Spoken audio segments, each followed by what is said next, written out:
Nothing wrong with God blessing you. Everything wrong with you forgetting God blessed you. Dr. Tony Evans says our gratitude for God's goodness should be evident in our conduct toward others. So there must always be the heart within us as the people of God to hold people's dignity and to treat people right. This is The Alternative with Dr. Tony Evans, author, speaker, senior pastor of Oak Cliff Bible Fellowship in Dallas, Texas, and president of the Urban Alternative. There's a lot of conversation these days about racial and social justice. But today, Dr. Evans explains why neither one can take hold in society until an important prerequisite is met. Let's join him as he reveals what that is. The word fairness is around us all the time. Its more sophisticated title is justice. Justice has to do with fairness. It has to do with whether things are being handled appropriately and equally. Biblical justice can be defined as the impartial application of God's righteous law. Righteousness has to do with the standard that comes from God. Justice has to do with its application among men.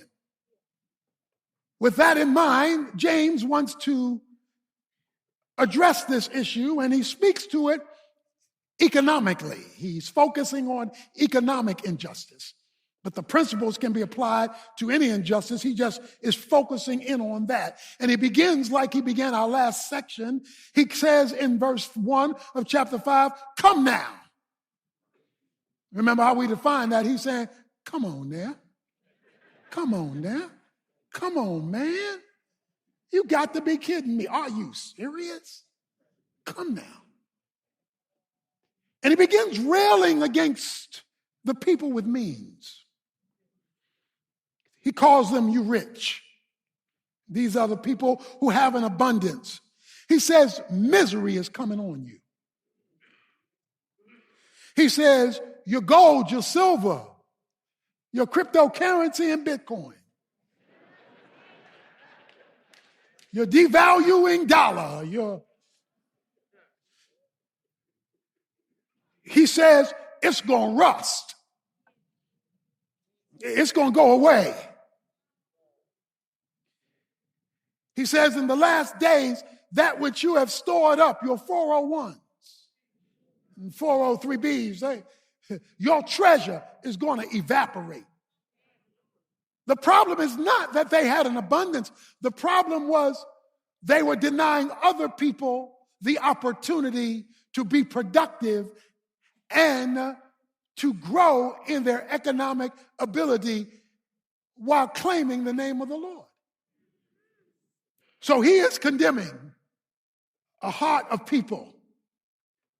And he says, God is going to interfere with your productivity.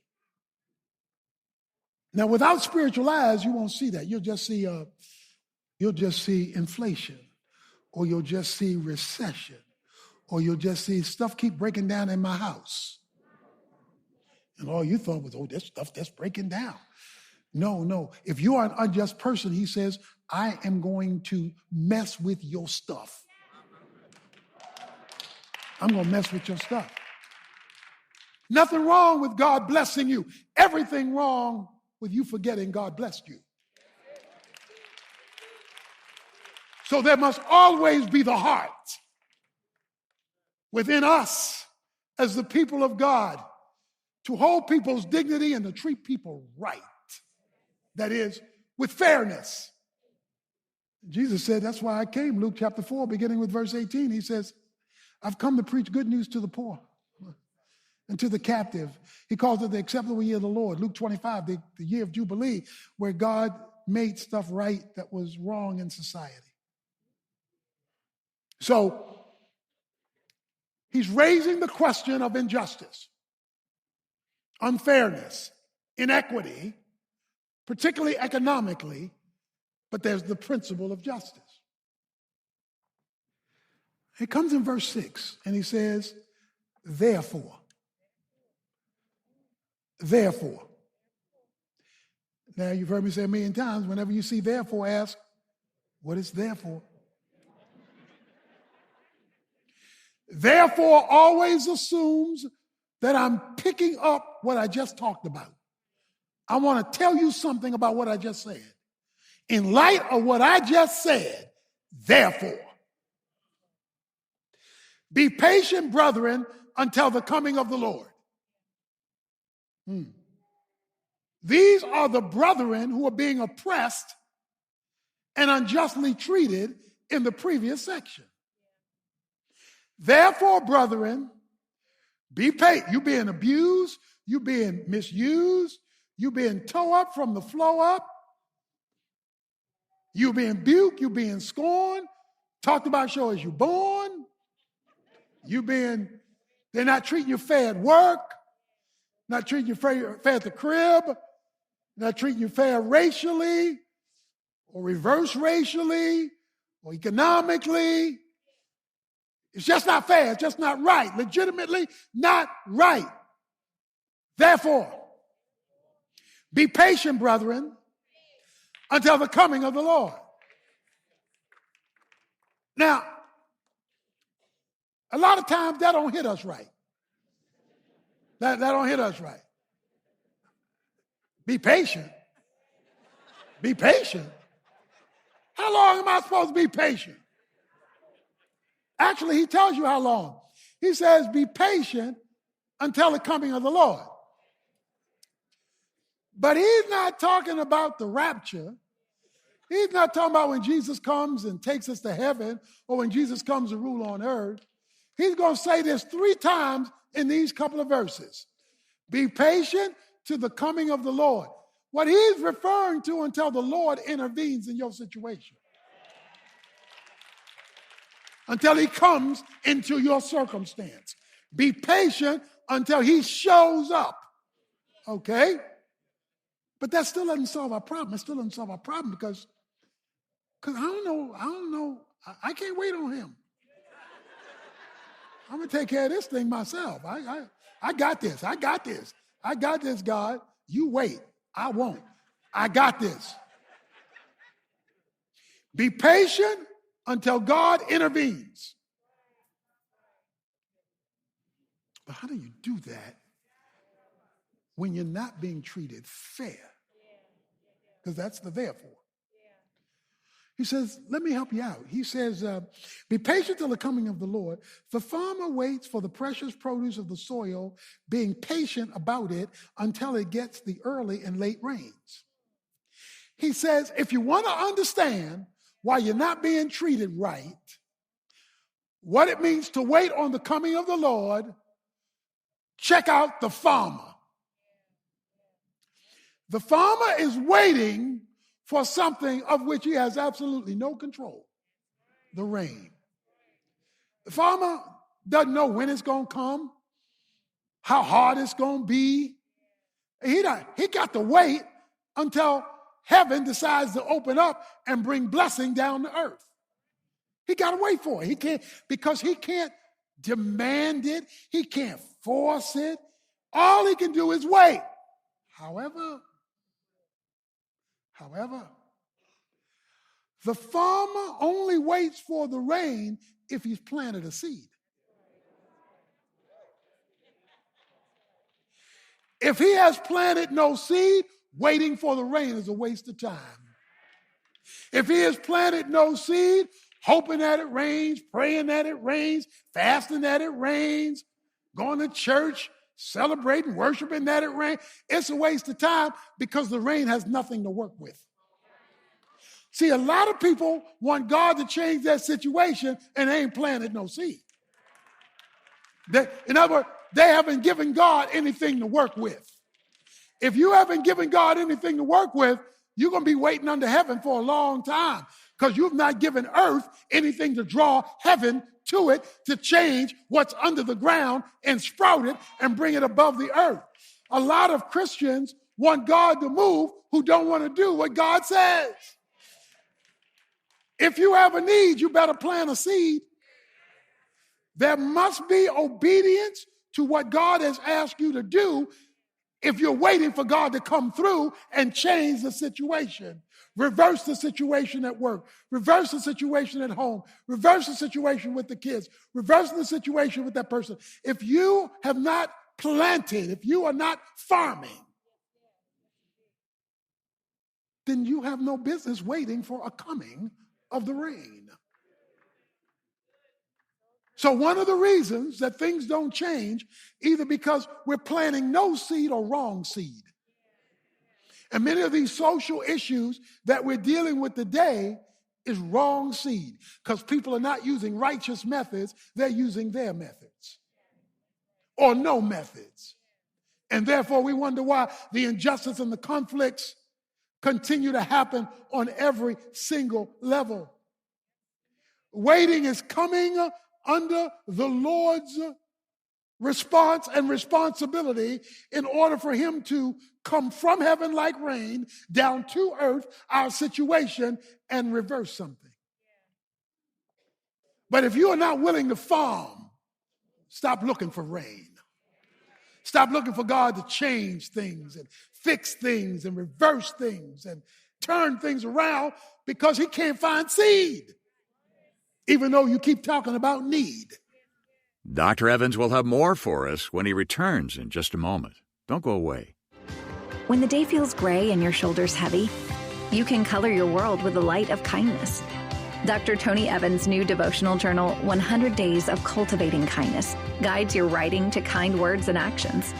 With thoughtful lessons and scripture selections, you'll feel goodness flow out of the pen and onto the paper, then out to the world. Visit TonyEvans.org to request your copy today. Spread kindness. Change culture. Today's message is part of Tony's extensive 12-part look at the biblical wisdom waiting for us in the book of James. In Dr. Evans' current series, Living Real in a Fake Culture, he reveals how we can develop a deeper trust and reliance on God, the ability to experience His greater grace. For a limited time, we're making both volumes of this audio collection available to you on either CDs or downloadable MP3s, along with a special bonus, a complimentary copy of Tony's daily devotional we heard about a moment ago. It's called 100 Days of Cultivating Kindness. In this new book, you'll discover how to be a part of the solution for a culture that's forgotten how to express helpfulness, forgiveness, and compassion to one another. This powerful resource bundle is yours with our thanks when you make a contribution to help support the ministry of The Alternative here on this station and others like it around the world.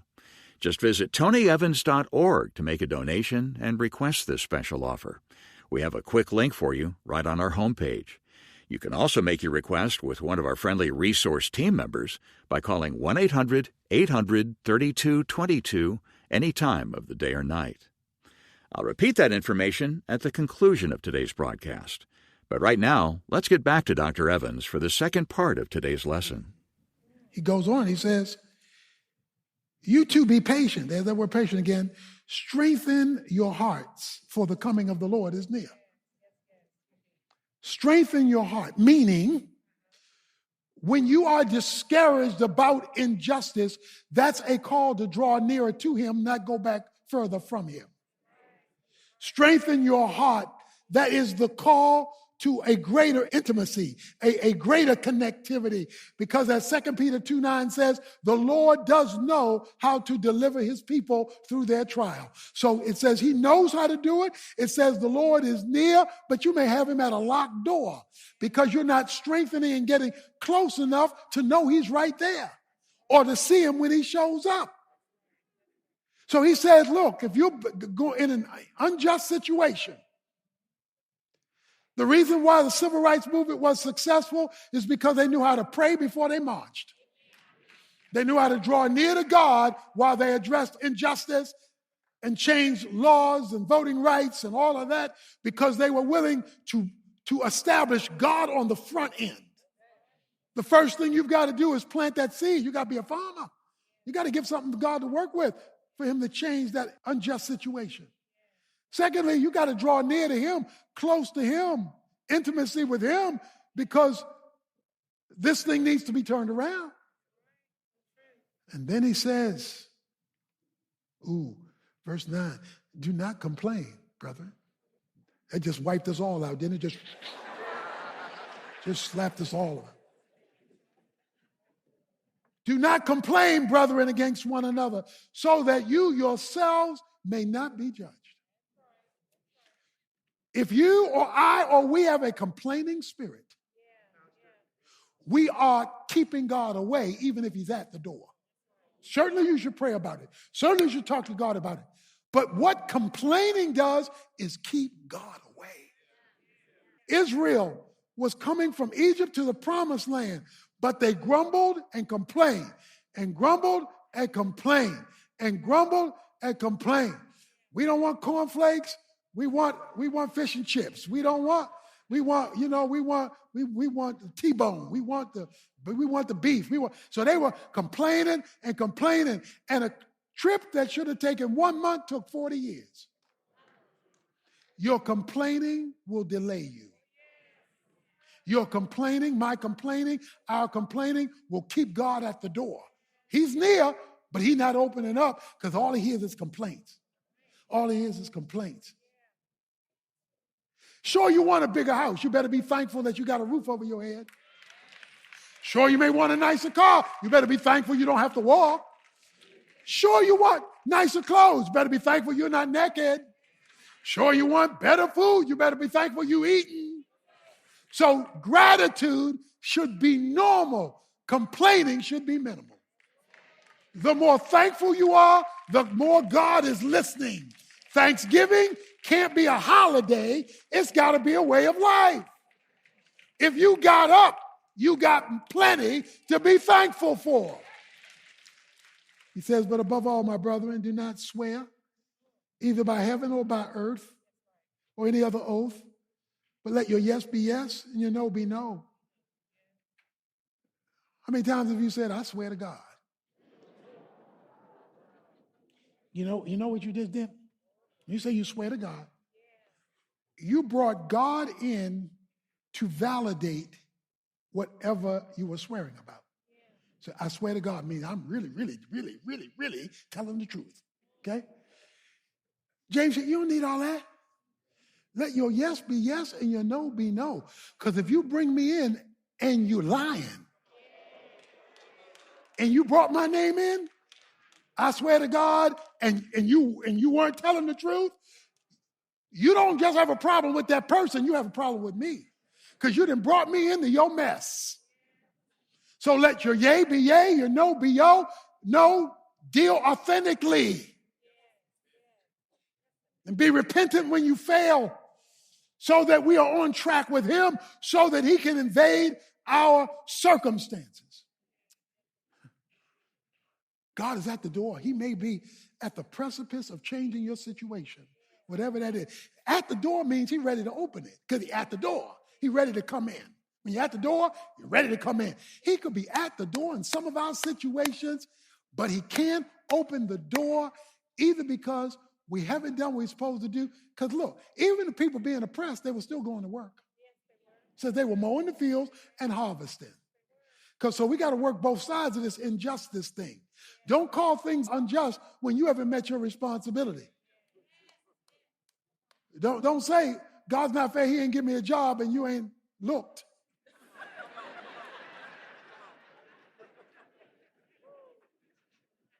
Don't be home being an able-bodied person waiting for welfare and wonder why God's not giving you more. And you're an able-bodied person. The Bible says the person who doesn't work should not eat.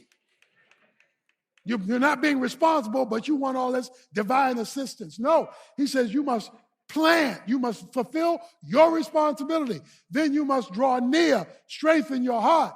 Then you must stop whining and start being grateful. And now the Lord who's at the door can decide when it's time to open it, because you don't have it locked. I don't have it locked.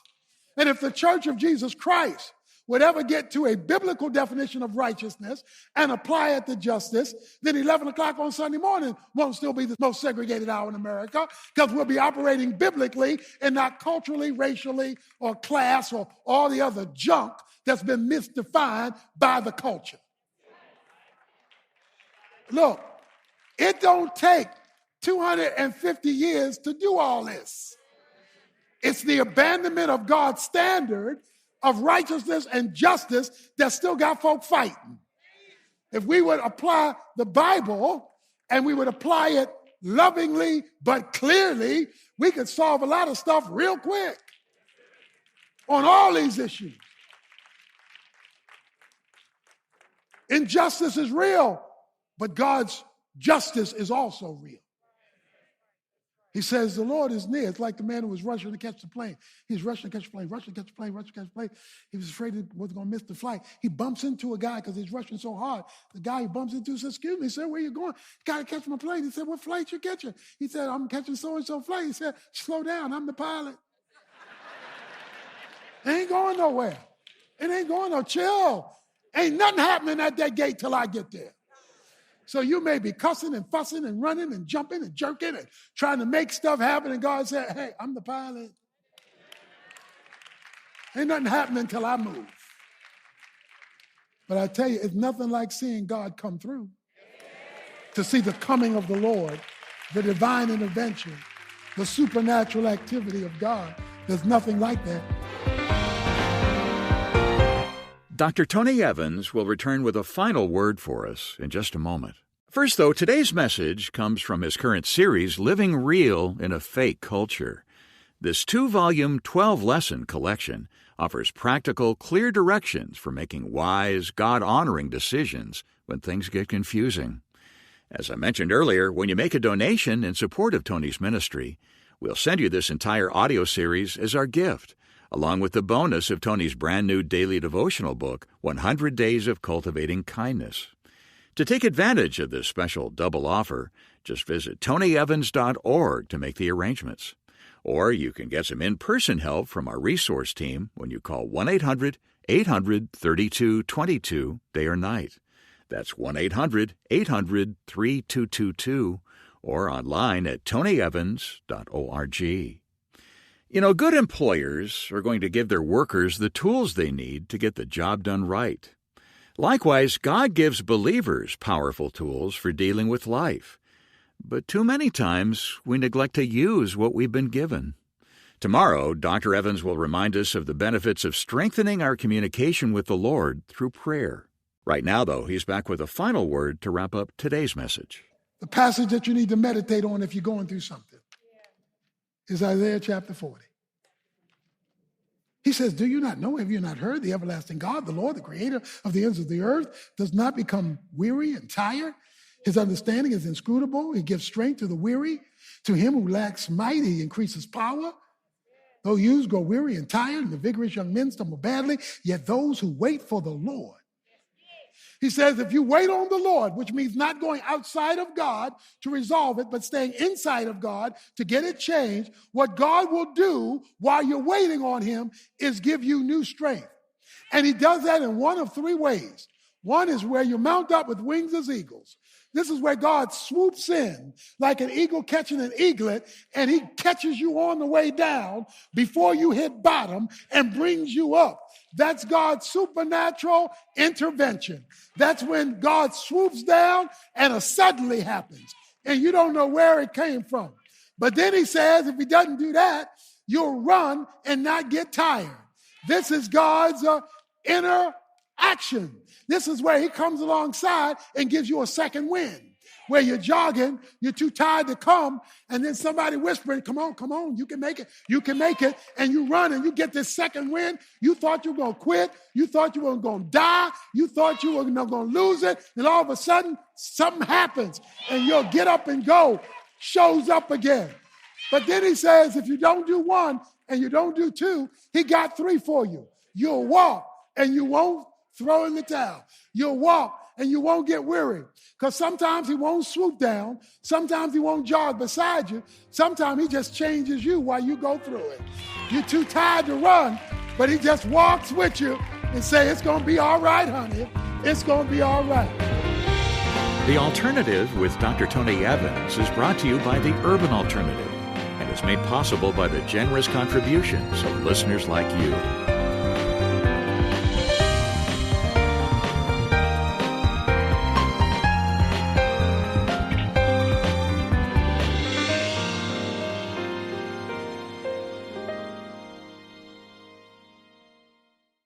We got a culture making stuff up.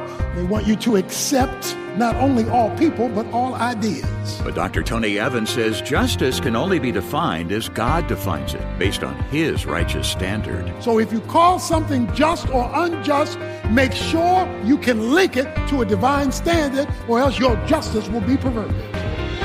This is The Alternative with Dr. Tony Evans, author, speaker, senior pastor of Oak Cliff Bible Fellowship in Dallas, Texas, and president of the Urban Alternative.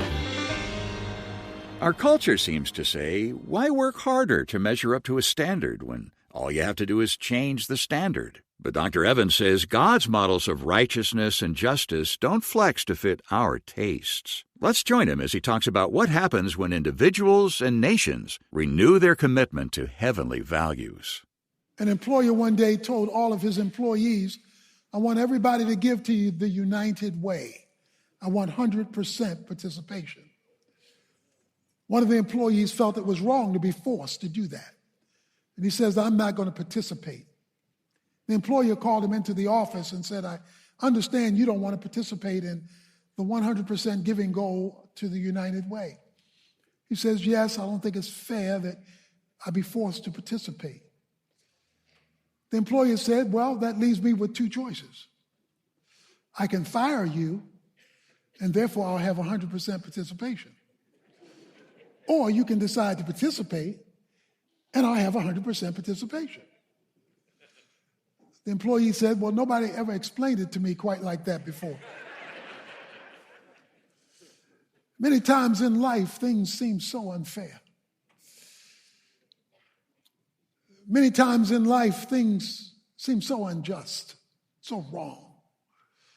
It can happen on so many levels where there is this sense of inequity.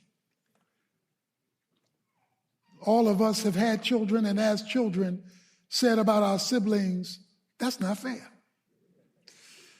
We felt that there was an injustice being done. Perhaps you work for an employer and you feel like his work with the employees, they just don't operate in equity and equality. They're just not fair. The word fairness is around us all the time. Its more sophisticated title is justice. Justice has to do with fairness. It has to do with whether things are being handled appropriately and equally. And this question of justice shows up with all kinds of modifiers. There's the concern for racial justice, that skin color not produce inequity. There is a concern about environmental justice, inequities related to certain things and people who live in certain places, and they don't get the equal benefits of the natural resources for a level playing field in life. Over and over again, we're faced with the issue of justice. And as many people that you talk to is as many ideas you will get about what's fair and what's not fair. There's class justice. Is it right to take from me to give to somebody else? Is it fair to pay college loans? Is that a just thing? It comes up in our individual lives, in how we treat people. They don't treat me fair. All of those are levels and scopes and spheres of this word justice. Justice is a biblical term. The Bible is pregnant with the word justice. From Genesis to Revelation, you will find this word popping up over and over and over and over and over again. Therefore, it must be a concern of God because he speaks about it so much. But the question on the floor is, what is it really? How do we find it, locate it, define it, defend it, and operate with it? Because there's no escape from it, either in God's recorded word or even in the culture in which we live, work, play, relate, or the conflicts that surround us. Well, once you use modifiers to the word justice, race, gender, class, culture, once you start with the modifiers, you're not starting in the right place. Once you start there, you're not starting right. When you start with justice, you have to start with God. Because he is both the definer and the defender of the word. Deuteronomy chapter 32 shows God's relationship to this term, because it is a term that we all must be able to handle. Verse 3, for I proclaim the name of the Lord. Ascribe greatness to our God, the rock. His work is perfect, for all his ways are just. A God of faithfulness and without injustice. Righteous and upright is he. God is just, and there is no injustice with him. So if you want to understand justice, you need to talk to somebody who knows what it is and has never been anything other than it. Since God is just, and with him is no injustice. So that's perfect justice if there is no injustice with him. Most people don't start with God, they start with circumstances. And if God can fit in, they'll do it. Justice is always tied to another word in the Bible. It's found in the verse I just read. Justice is always tied to the word righteousness. They stick together. Psalm 89:14, from his throne comes justice and righteousness. Genesis 18:19, Abraham raised your children in justice and righteousness. They are over and over again throughout Scripture. Those two are wedded together, because if you don't understand one, you'll miss the find the other. Righteousness is God's standard of right and wrong, good and bad. It's what God says is legit versus illegit. That's righteousness, his standard. Justice is the equitable application of that standard. So if you don't know what the standard is, you don't know how to apply it. If you haven't started with what God says is right and God says is wrong, you're going to be in trouble doing it justly, because you don't even have the starting point right. And just so you really understand this clearly, in chapter 4, verse 12 of James, we read these words. There is only one lawgiver and judge. Oh. There's only one rule maker. There's only one lawgiver. There's only one person who decides what's legit, illegit, right, wrong, up, down, good, bad. There's only one. So if you don't buy what he says, justice is going to be perverted, because you're going to be using definitions from some other folk. You're not going to be defining it based on a right standard. You're going to be defining it on your race's standard, your culture's standard, your class's standard, your personal standard. So you'll be calling things just or unjust based on how you feel at the moment or what you experience at the moment. God says there's only one rule maker. That's me. So when you come up with a rule that disagrees with my rule, your rule is wrong. Your justice will be perverted. So we have the perversion of justice in our culture because we have wrong rule makers making rules, or right rule makers making wrong rules. So therefore, you do not have a just society with just people living in just communities, and you can even have just less churches, because they've picked their own standard of how people are to be related to, of how we interact, of how we determine what's fair, what's legit, what's illegitimate. Biblical justice can be defined as the impartial application of God's righteous law. Righteousness has to do with the standard that comes from God. Justice has to do with its application among men. That standard applied horizontally. It assumes you have the right standard and that you are applying that standard to that situation. Then it's just. So if you don't have the right standard or you're not applying it, you're going to have injustice. And so our world reeks with all forms of injustice because it's not defined bibliocentrically, unfortunately, even by Christians. The Bible is clear that man's justice is to reflect God's justice. Psalm 72, verses 1 and 2. Amos says, let justice, Amos 5:24, come down like a flowing river. Micah 6:8 says, I want you to go out and do justice, referring to how we relate to other people. So we must start at the right place. Justice can only be legitimately defined as God defines it based on his righteous standard. So if you call something just or unjust, make sure you can link it to a divine standard or else you're making stuff up. So we got a culture making stuff up, which is why it can never solve the problems it raises. Because it's not operating on the right standard.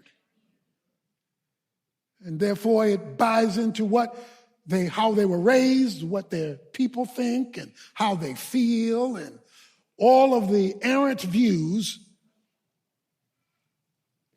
They want you to accept not only all people, but all ideas.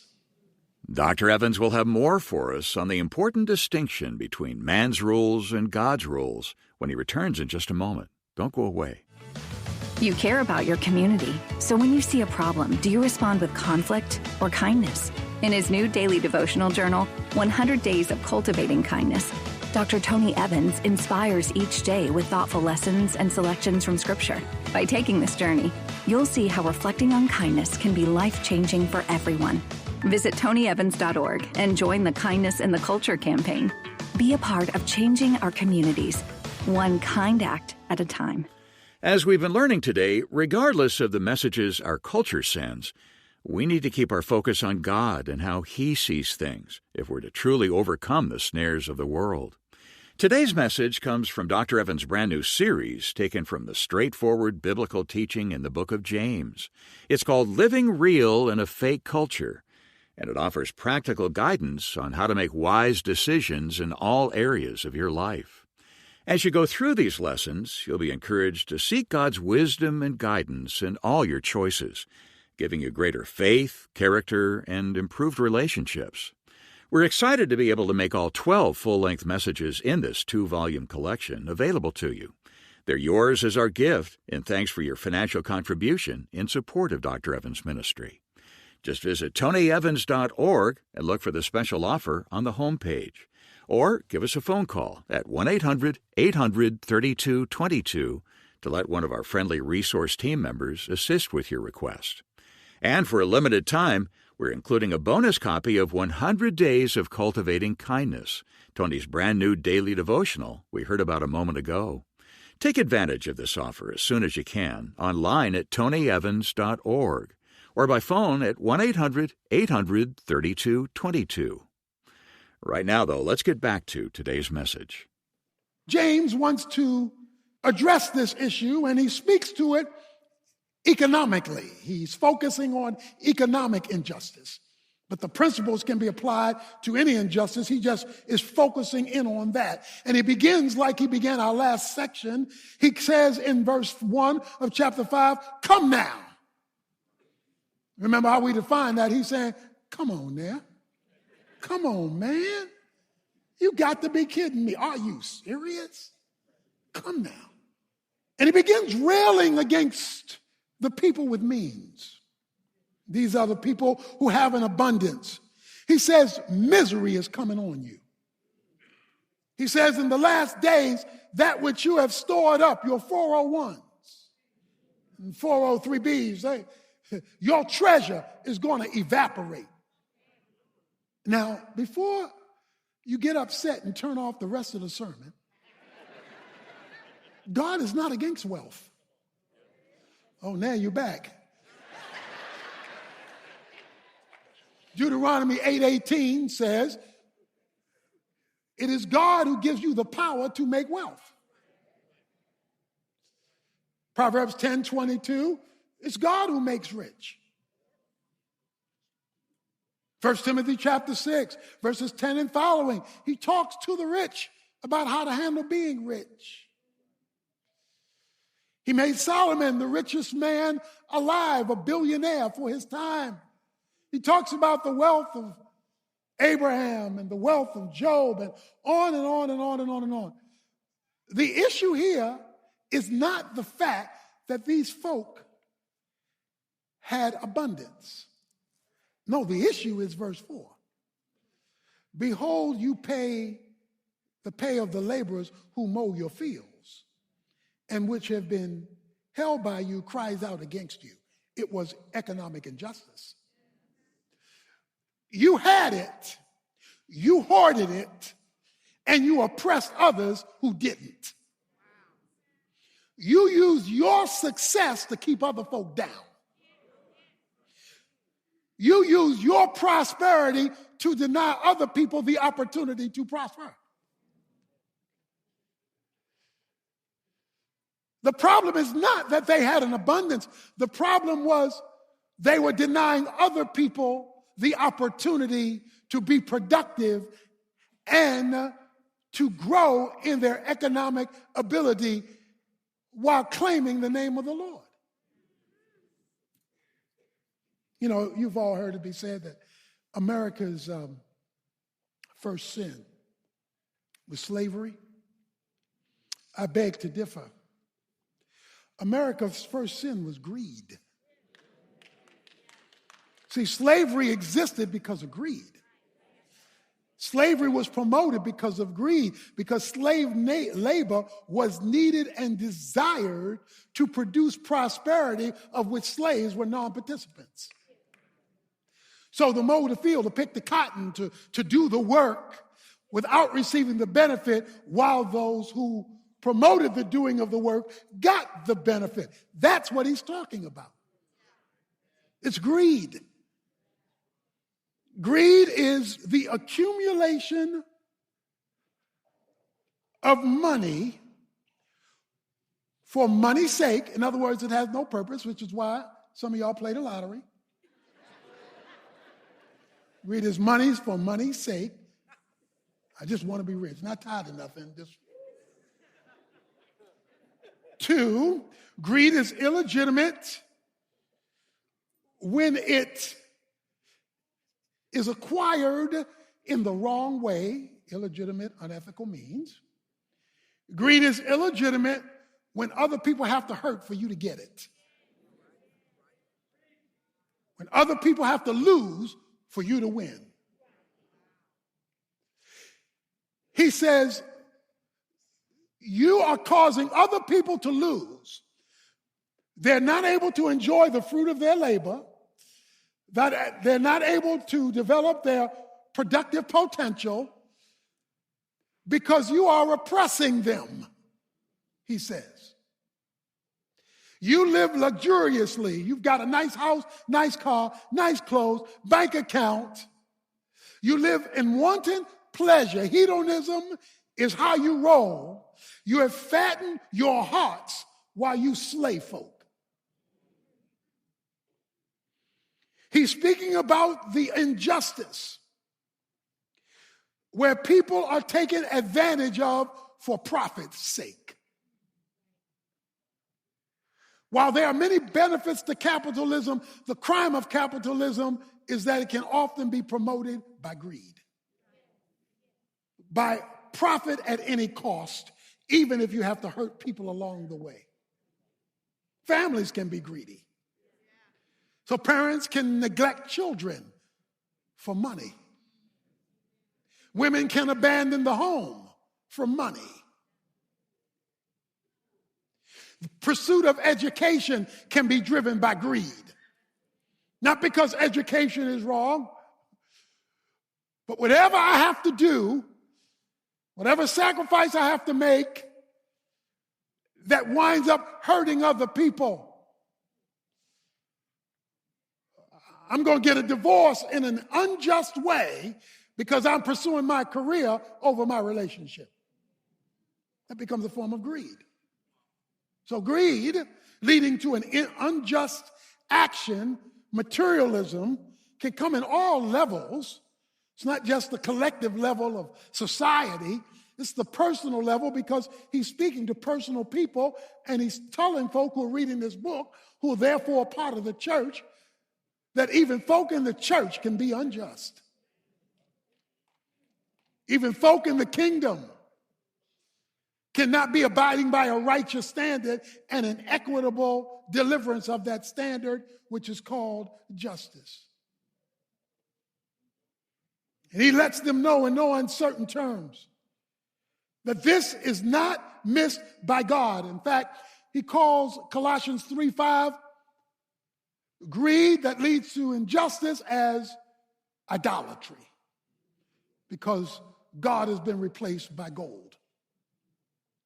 And so this spirit is concerning James and ought to concern us as we look at all the inequities in our society today, where people's dignity are dumbed down because they can't wear what I wear, live where I live, drive what I drive, have what I have, so they're not as valuable as I am.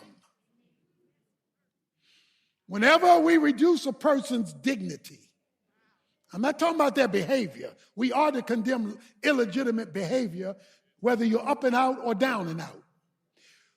But whenever you rip a person's dignity, their imago Dei, the image of God, their creative genius with which God has poured into them, whenever you tear that out of them because of their external factors, you are operating, I am operating, the Church of Jesus Christ is operating in injustice, because the value is in the creation.